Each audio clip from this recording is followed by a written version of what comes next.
इस वीडियो में बात करेंगे सॉल्यूशन बेस्ड इन्वेस्टिंग के बारे में। क्या does it work for you? इसी से रिलेटेड पहला पॉइंट है what is solution based investing.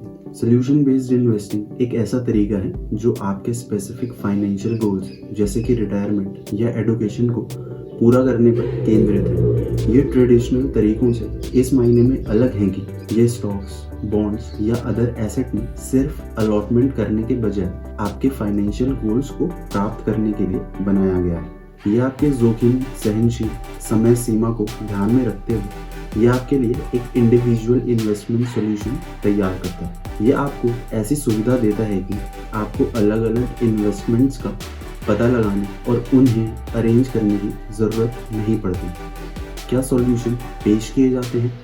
Solution based investment कई रूप में आ सकता है, जैसे म्यूचुअल फंड। इन फंड्स को आपके गोल के अनुसार डिज़ाइन किया जाता है। मान लो आपको रिटायरमेंट फंड, बच्चों के एडुकेशन के लिए फंड या घर खरीदने के लिए फंड मिल सकते हैं। देन आता है रोबो एडवाइजर। ये ऑनलाइन प्लेटफॉर्म आपके गोल्स और रिस्क टॉलरेंस के बेसिस पर आपके लिए स्वचालित रूप से एक पोर्टफोलियो बनाते हैं और उन्हें मैनेज करते हैं। क्या ये आपके लिए सही है? ये इस बात पर डिपेंड करता है कि आप कितना कंट्रोल रखना चाहते हैं, आपका फाइनेंस नॉलेज क्या है और आपके इंडिविजुअल फाइनेंस की सिचुएशन कैसी है। सॉल्यूशन बेस्ड इन्वेस्टमेंट सुविधाजनक हो सकता है, लेकिन ये ट्रेडिशनल इन्वेस्टमेंट की तुलना में ज़्यादा शुल्क ले सकता है। इसीलिए कोई भी डिसीजन लेने से पहले आपको बहुत सारे ऑप्शंस की तुलना करनी चाहिए। मान लो कि एक कपल का गोल उनके बच्चे की हायर एजुकेशन के लिए 20 लाख रुपए इकट्ठा करना है। उनके पास 10 साल का टाइम पीरियड है या समय क्षितिज है। अगर कपल ट्रेडिशनल इन्वेस्टमेंट के नज़रिए से इन्वेस्टमेंट प्लान बनाता है तो वो बहुत सारी एसेट क्लासेस जैसे इक्विटी और बॉन्ड में अलॉटमेंट कर सकता है। उन्हें खुद ही रिसर्च करना होगा और पोर्टफोलियो को बैलेंस्ड और मैनेज करना होगा। लेकिन वहीं अगर कपल सॉल्यूशन बेस्ड इन्वेस्टमेंट अपनाता है तो वो बच्चों के लिए एडुकेशन फंड में इन्वेस्ट कर सकता है जो उनके गोल से जुड़ा है। ये फंड स्वचालित रूप से एक डाइवर्सिफाइड पोर्टफोलियो बनाएगा और उसे खुद ही मैनेज करेगा, अपने रिस्क टॉलरेंस को ध्यान में रखते हुए। इसके अलावा वे विदेशी शिक्षा के लिए मुद्रा जोखिम को दूर करने के लिए अंतर्राष्ट्रीय फीडर फंड में एक छोटा सा हिस्सा निवेश कर सकते हैं। ऐसा करके इनका टाइम बचेगा और प्रोफेशनल मैनेजमेंट और डाइवर्सिफिकेशन भी मिलेगा। ICICI child care gift fund ने पिछले 5 सालों में 14.7% का CAGR रिटर्न दिया है और वहीं एक्सेस चिल्ड्रन गिफ्ट फंड ने पिछले 5 सालों में 14.5% का CAGR रिटर्न दिया है। इनका फायदा यही है कि ये फंड और योजनाएं लक्षित लक्ष्य से संबंधित खर्च के अराउंड ध्यान केंद्रित करती है, क्योंकि ये पहले से ही लक्ष्य के साथ जुड़े हुए आते हैं। इसीलिए इन्वेस्टर्स को प्लान्स या पॉलिसीज के ढेर को अलग करने और उद्देश्य के लिए सबसे उपयुक्त नाम चुनने की परेशानी से बचा लिया जाता है। आपको ये एनालिसिस करने की जरूरत नहीं है कि क्या फंड की स्थिति आपके गोल्स या टाइम हॉरिजॉन से जुड़ी है। फिनसेफ इंडिया की संस्थापक मृणाल अग्रवाल का कहना है कि ये रास्ता उन इन्वेस्टर्स के लिए ज़्यादा सही है जिन्हें अपने इन्वेस्टमेंट्स को इंडिविजुअल गोल्स के साथ लिंक करना या जोड़ना मुश्किल लगता है। नेक्स्ट पॉइंट है pros and cons of solution based investing. सबसे पहले इसके फायदों के बारे में बात करेंगे। सरलता और सुविधा, इसे समझना और मैनेज करना आसान है और अगर आपकी इन्वेस्टमेंट नॉलेज कम भी है तो चल जाएगा। लक्ष्य आधारित, ये आपके इन्वेस्टमेंट को स्पेसिफिक फाइनेंशियल गोल्स जैसे कि रिटायरमेंट, शिक्षा से जोड़ता है, जिससे डिसिप्लिन और प्रेरणा मिलती है। नेक्स्ट है पेशेवर प्रबंधन। अक्सर ये एक्सपर्ट्स के द्वारा मैनेज किया जाता है जिससे संभावित रूप से बेहतर रिटर्न मिल सके। अब बात करेंगे इसके नुकसान की। सीमित लचीलापन, यह आपके व्यक्तिगत रिस्क टॉलरेंस और निवेश पसंद को पूरा नहीं कर सकता। संभावित शुल्क, मैनेजमेंट फीस जमा हो सकती हैं जो आपके रिटर्न को प्रभावित करते हैं। फ्लक्चुएशन इन परफॉर्मेंस, पिछला प्रदर्शन यानी पास्ट परफॉर्मेंस भविष्य के परिणामों की गारंटी नहीं देता, लेकिन यदि योजना को विशेष रूप से एक इम्पोर्टेंट गोल की तरफ लक्षित किया जाता है तो इन्वेस्टर अपनी इन्वेस्टमेंट वहीं रखने के लिए ज़्यादा इच्छुक होता है। नॉर्मल फंडों या इंश्योरेंस प्लान्स के साथ इन्वेस्टर को मार्केट की फ्लक्चुएशन से होने वाले नुकसानों के कारण टाइम से पहले बाहर निकलने का खतरा होता है। लेकिन अगर आप जानते हैं कि ये किसी स्पेशल गोल को कैसे नुकसान पहुंचाएगा, तो आप अपनी बचत को कम करने या धन को पुनः निर्देशित करने की संभावना कम रखते हैं, क्योंकि ये फंड स्पेसिफिक गोल्स के लिए डेडिकेटेड है। इसीलिए इससे एक ही इमोशन जुड़ा होता है और एक इन्वेस्टर ज़रूरत के समय इन्हें परेशान नहीं करेगा। पैसा आमतौर पर केवल इच्छित उद्देश्य के लिए ही उपयोग किया जाता है।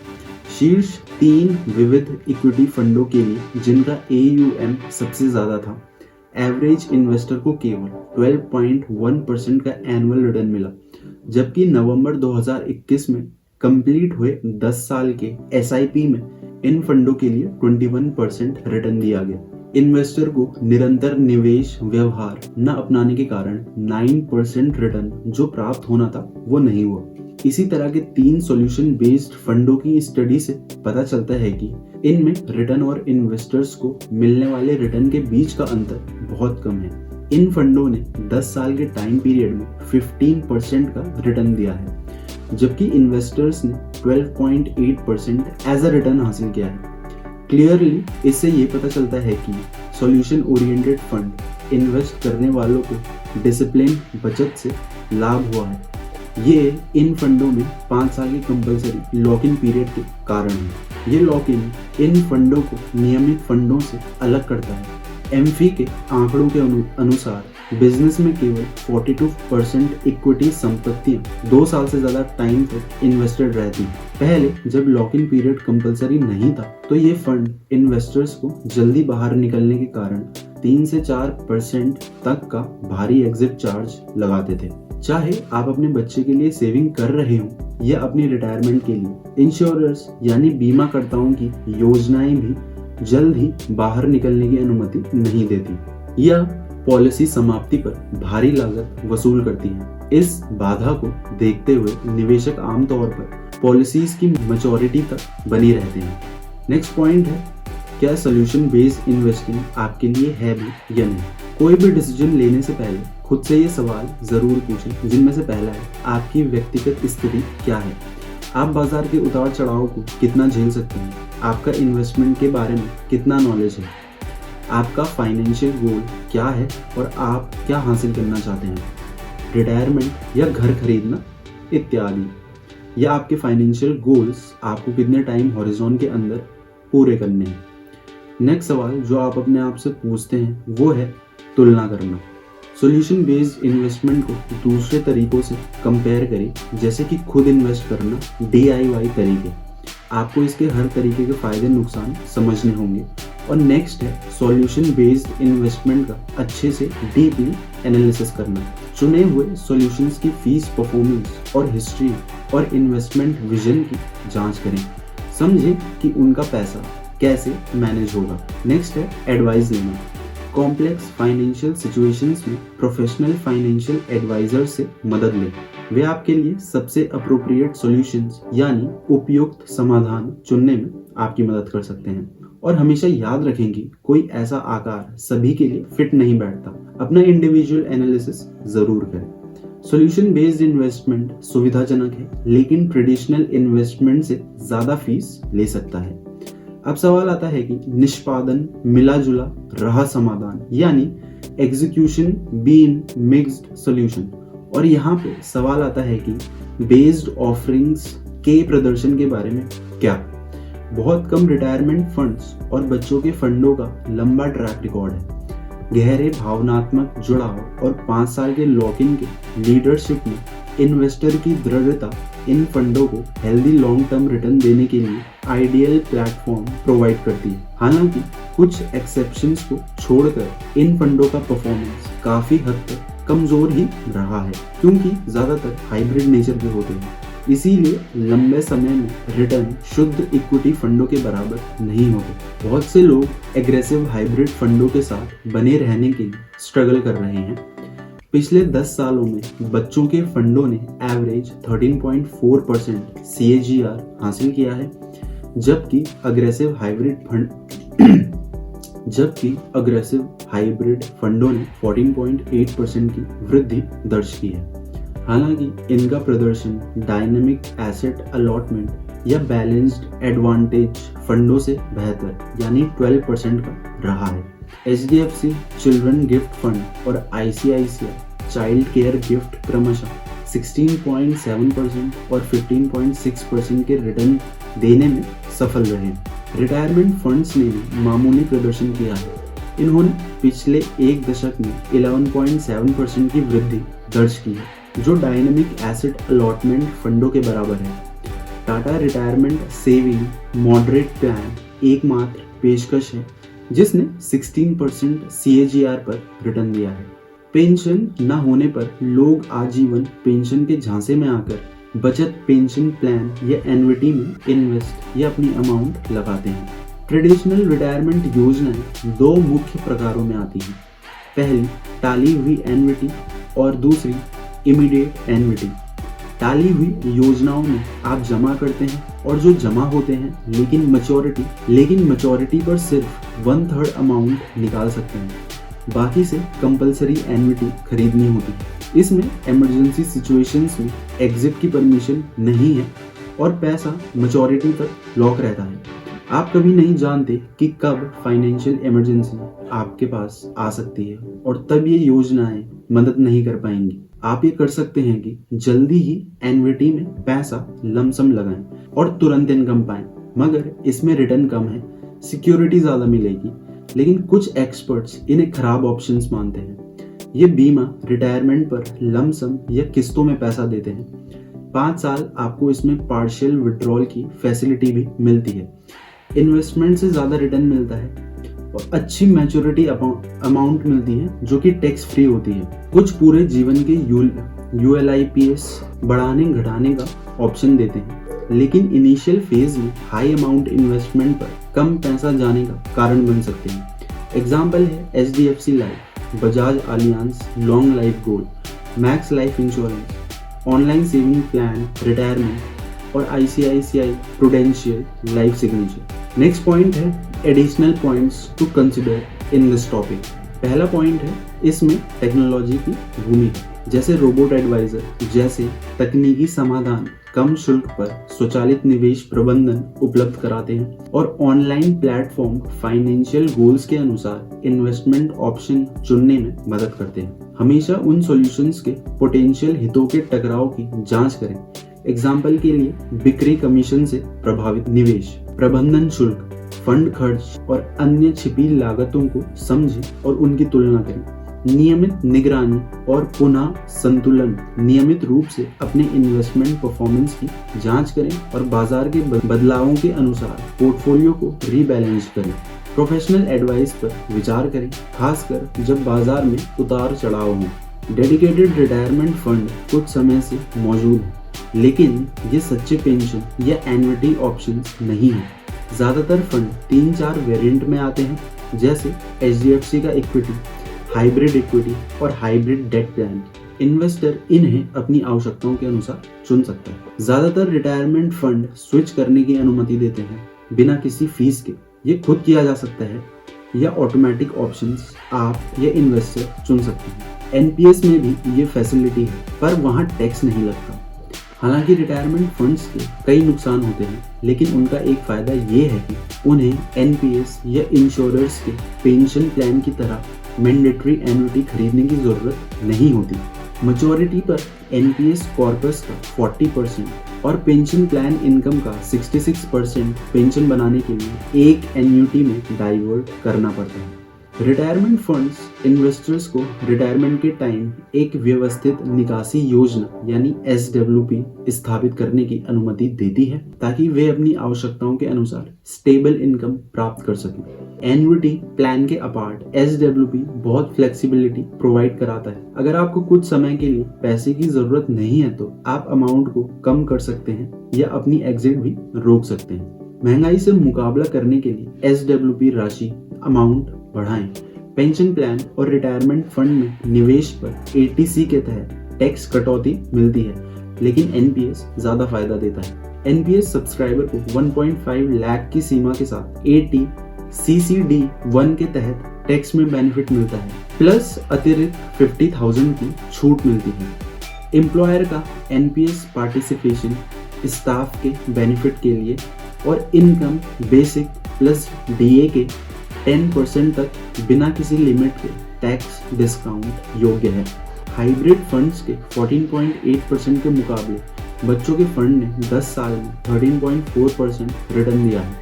रिटायरमेंट फंड्स ने 11.7% का रिटर्न दिया है, जबकि NPS के 60% पर टैक्स नहीं है, जबकि पेंशन प्लान के केवल 1/3 पर छूट है। यूलिप रिटायरमेंट के लिए बेहतर है, पर प्रीमियम सालाना 2.5 लाख से कम होना चाहिए। बच्चों की शिक्षा और शादी को लेकर हर माता पिता चिंतित रहता है। चाइल्ड प्लान इन चिंताओं का समाधान करते हैं। ये बीमा और निवेश को जोड़ते हैं, जहां प्रीमियम का एक हिस्सा बीमा देता है और बाकी का हिस्सा सेविंग प्लान्स में जाता है। पॉलिसी से मिलने वाला पैसा किस्तों में या बच्चों के 18 साल के होने पर मिलता है। बच्चों के बीमा में खास बात यह है कि अगर माता पिता की मृत्यु हो जाती है तो प्रीमियम माफ हो जाता है। ऐसी स्थिति में मृत्यु लाभ तुरंत लाभार्थी को दे दिया जाता है और बाकी अवधि के प्रीमियम बीमा कंपनी खुद चुकाती है। माता पिता की मृत्यु के बाद भी बीमा पॉलिसी चलती रहती है और मैच्योरिटी फायदा देता है। इसीलिए माता पिता को भरोसा रहता है कि चाहे वे पॉलिसी अवधि तक जीवित रहें या नहीं, फिर भी बच्चों को मैच्योरिटी पर लाभ मिलेगा। बच्चों के प्लान में खास ये है कि पॉलिसी बंद होने तक प्रीमियम के बराबर मंथली इनकम मिलती है, पर एडवाइजर्स का कहना है कि प्रीमियम ज्यादा होने से ये फायदे महंगे पड़ते हैं। बच्चों के फंड हाइब्रिड फंड जैसे हैं, इक्विटी और डेट में निवेश करते हैं। इनमें भी प्रीसेट एसेट एलोकेशन होती है। रिटायरमेंट फंड के विपरीत टैक्स बेनिफिट नहीं मिलते। 5 साल या फिर बच्चे के अडल्टहुड तक लॉक इन होता है। आदत बनाने और बच्चों के भविष्य के लिए निवेश का लक्ष्य होता है। दादा दादी, अभिभावक आदि भी निवेश कर सकते हैं, पर विदेशी इक्विटी में निवेश नहीं कर सकते। अगर जल्दी शुरू करें तो घरेलू फंड दोनों जरूरतें पूरी कर सकता है।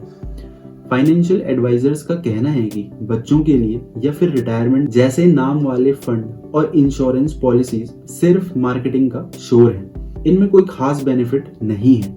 ये सिर्फ और सिर्फ आपका ध्यान खींचने की कोशिश करते हैं। रेगुलर फंड्स में भी सेम गोल्स हासिल हो सकते हैं, बस आप डिसिप्लिन बनाए रखें। बहुत से म्यूचुअल फंड कंपनियां गोल आधारित निवेश को बढ़ावा देती हैं। बस अपना लक्ष्य और समय तय करें, फिर उसी के लिए पोर्टफोलियो में अलग से निवेश करें। पोर्टफोलियो बढ़ने के साथ आप अपने हर एक फाइनेंशियल गोल प्रगति से देख सकते हैं। आप जितना चाहें उतना लक्ष्य बना सकते हैं। इससे खास तौर पर बच्चों या रिटायरमेंट फंड में निवेश की जरूरत खत्म हो जाती है।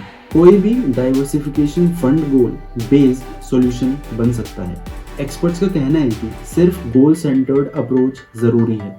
जरूरी नहीं कि कोई खास प्रोडक्ट हो। हर गोल के लिए जरूरी अमाउंट तय करें, फिर समय और रिस्क टॉलरेंस के आधार पर इन्वेस्टमेंट चुनें। हर इन्वेस्टमेंट को अपने लक्ष्य से जोड़ें, इससे फ्लेक्सिबिलिटी भी बढ़ती है। आप अपनी फाइनेंशियल सिचुएशन के अकॉर्डिंग इन्वेस्टमेंट बढ़ा या घटा सकते हैं। एक व्यक्तिगत योजना सबसे कारगर है। एक जैसा समाधान सभी के लिए नहीं होता। अपनी योजना या फिर अपने प्लान में फ्लेक्सिबल रहें, ताकि जरूरत पड़ने पर बदलाव किए जा सके। बच्चों की हायर एजुकेशन के लिए कोर और सैटेलाइट अप्रोच अपनाया जा सकता है। कोर में बच्चों के फंड या इक्विटी फंड और सैटेलाइट में विदेशी फीडर फंड ले सकते हैं। लड़कियों के लिए सुकन्या समृद्धि योजना भी एक सुरक्षित ऑप्शन है। सॉल्यूशन बेस्ड इन्वेस्टिंग वित्तीय लक्ष्यों को प्राप्त करने में मददगार हो सकता है, लेकिन ये सबके लिए उपयुक्त नहीं है। अपनी व्यक्तिगत परिस्थितियों पर विचार करें, अपना रिसर्च, अपनी एनालिसिस करें और आवश्यकता अनुसार किसी एक्सपर्ट से सलाह लें। याद रखें, यह रातों रात अमीर बनने का तरीका नहीं है, बल्कि लॉन्ग टर्म फाइनेंशियल प्लान का एक हिस्सा है। दोस्तों, वीडियो पसंद आई हो तो वीडियो को लाइक, शेयर और चैनल को सब्सक्राइब करना ना भूलें। More informative content is on the way. Thanks for watching.